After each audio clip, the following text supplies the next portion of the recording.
بسم اللہ الرحمن الرحیم۔ تفسیر روح البیان میں ہے، یہ کرامن کاتبین فرشتوں کی ڈیوٹی اس وقت ختم ہو جاتی ہے جیسے ہی ملک الموت فرشتے روح قبض کرنا شروع کرتے ہیں۔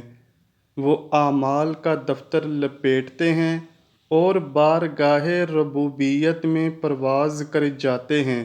ملک الموت کا کام شروع ہوتا ہے تو بسا اوقات یہ ایک لمحہ میں ہی ختم ہو جاتا ہے، اور بسا اوقات چند لمحے زندگی و موت کی کشمکش جاری رہتی ہے، جیسا کہ اکثر سننے میں بھی ملتا ہے کہ فلاں کی روح حلق میں اٹک گئی ہے۔ ناظرین، ملک الموت فرشتے کے متعلق اللہ رب العزت نے فرمایا، یہ کوتاہی نہیں کرتے ان امور میں جن کے متعلق ان کی ڈیوٹی لگائی گئی ہے، حتیٰ کہ آنکھ جھپکنے کی دیر بھی ان سے ڈیوٹی میں کمی اور سستی نہیں ہوتی۔ یہاں ایک مسئلہ بھی ملاحظہ فرما لیں کہ تمام مخلوق کی ارواح کو قبض کرنے والا در حقیقت اللہ ہے، اور ملک الموت اور ان کے خدام کو مجازاً روح کو قبض کرنے والا کہا جاتا ہے۔ اس کو یوں سمجھ لیں کہ ملک الموت کے واسطہ کے بغیر بھی روح قبض کر لی جاتی ہے، جیسا کہ منقول ہے کہ سیدہ کائنات سیدہ فاطمہ رضی اللہ تعالیٰ عنہا کی روح مبارکہ ملک الموت کے واسطہ سے بغیر قبض ہوئی تھی۔ کہا جاتا ہے کہ ملک الموت یعنی حضرت عزرائیل علیہ السلام کے معین و مددگار 14 ملائکہ ہیں، جن میں سے 7 رحمت کے ہیں کہ مومنین کی روحیں ان کے سپرد کی جاتی ہیں، اور 7 عذاب کے کافروں کی ارواح ان کے سپرد کی جاتی ہیں۔ ممکن ہے ان 14 کے آگے اور بھی فرشتے اس کام کے لیے مقرر ہوں جن کا نگران حضرت عزرائیل علیہ السلام کو کیا گیا ہے، جیسا کہ کچھ روایات سے ملتا ہے۔ مصنف روح البیان لکھتے ہیں کہ ملک الموت کے لیے تمام دنیا ایسے ہے جیسے تھال میں چند دانے، کہ وہ اس میں سے جس کی روح چاہتے ہیں اٹھا لیتے ہیں۔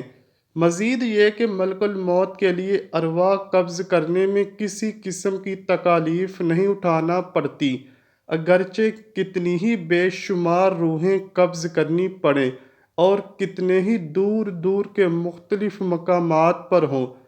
مروی ہے کہ رسول اللہ صلی اللہ علیہ وآلہ وسلم ایک مریض کی مزاج پرسی کے لیے تشریف لے گئے۔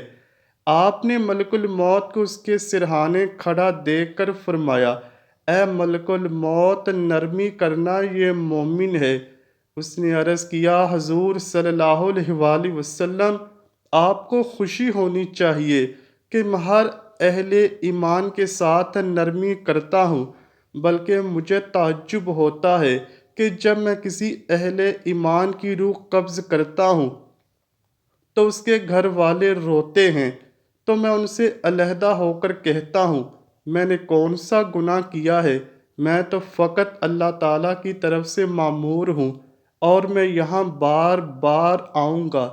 انہیں ایسی غلطی سے پرہیز لازمی ہے، اور کوئی گھر ایسا نہیں جہاں میں دن میں 5 بار نہ آؤں، وہ پہاڑوں میں ہوں یا جنگلوں میں، دریاؤں میں ہوں یا کسی اور جگہ، بلکہ جتنا میں انہیں جانتا ہوں وہ اتنا اپنے عزیز و اقارب کو نہیں جانتے۔ الغرض ملک الموت کا موت کا پیغام لے کر آنا برحق ہے، اور وہ ہر صورت ہم میں سے ہر کسی کے پاس آ کر ہی رہے گا، اور ہر ایک کو موت سے دوچار ہونا ہی پڑے گا۔ لیکن کیا آپ نے کبھی یہ سوچا ہے کہ ہم جس چیز کو دیکھتے ہیں یا جس چیز کا بھی ذکر سنتے ہیں، خواہ وہ آسمانوں پر ہو یا زمین پر، ماں سوائے خدائے وحدہ لا شریک کے سب کچھ پیدائش کے مراحل سے گزرا ہے، حتیٰ کہ موت کو بھی پیدا کیا گیا ہے، اور یہی نہیں بلکہ موت کو بھی موت سے ہمکنار ہونا پڑے گا۔ چنانچہ مروی ہے کہ موت کو اللہ نے ملی مینڈے کی شکل میں پیدا فرمایا اور پھر حکم فرمایا کہ اب اسی شکل و صورت میں فرشتوں کے سامنے جاؤ۔ فرشتوں نے جب اس حیت میں موت کو دیکھا تو مارے دہشت کے بے ہوش ہو گئے۔ ان کی یہ بے ہوشی 2000 سال رہی۔ جب ہوش میں آئے تو اللہ سے عرض کیا یہ کیا شے ہے؟ اللہ نے فرمایا یہ موت ہے۔ انہوں نے پھر عرض کی یہ کن پر وارد ہوگی؟ اللہ نے فرمایا ہر رزی روح پر۔ عرض کی دنیا کیوں پیدا فرمائی؟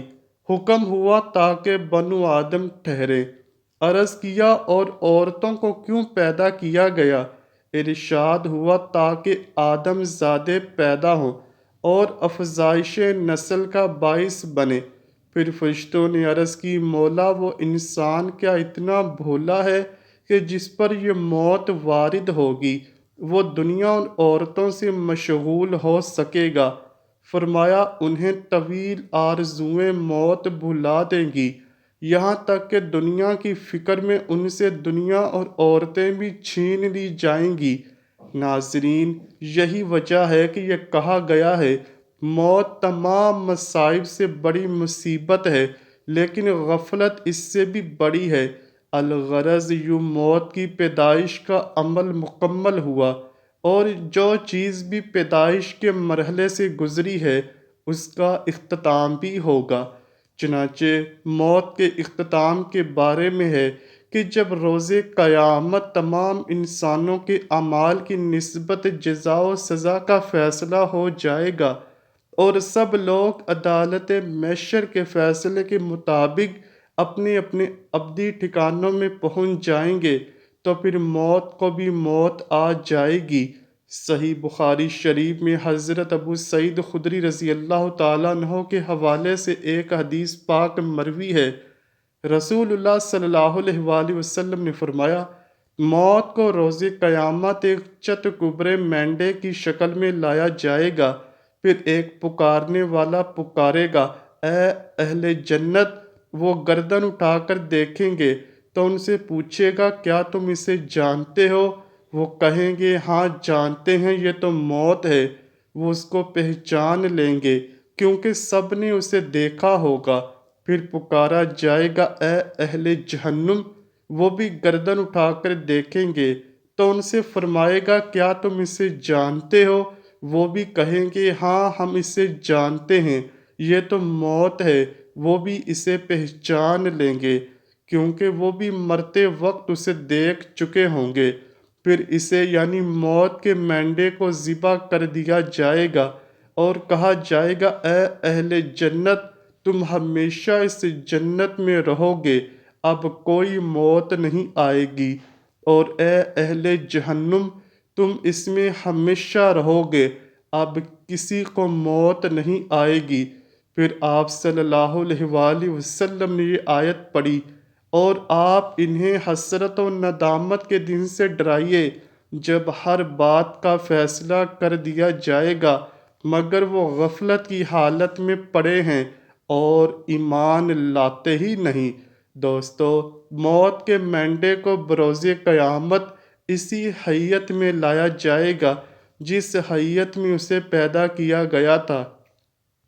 اس دن ہم سب کی یقیناً خواہش ہوگی کہ ہم جنتیوں میں کھڑے ہو کر موت کے مینڈے کو ذبح ہوتے ہوئے دیکھیں، مگر اس کے لیے اپنے اعمال کو خدا اور رسول صلی اللہ علیہ وآلہ وسلم کے بتائے ہوئے احکامات کا پابند کرنا ہوگا۔ دعا ہے اللہ پاک ہمیں نیک اعمال کرنے کی توفیق عطا فرمائے، آمین یا رب العالمین۔ امید کرتا ہوں کہ آپ کو ویڈیو ضرور پسند آئی ہوگی۔ اگر ویڈیو پسند آئی ہے تو ویڈیو کو لائک کیجئے، شیئر کیجئے اور چینل کو لازمی سبسکرائب کیجئے۔ کمنٹ سیکشن میں اپنی رائے کا اظہار بھی ضرور کیجئے گا۔ ملتے ہیں اگلی ویڈیو میں، تب تک کے لیے اللہ حافظ۔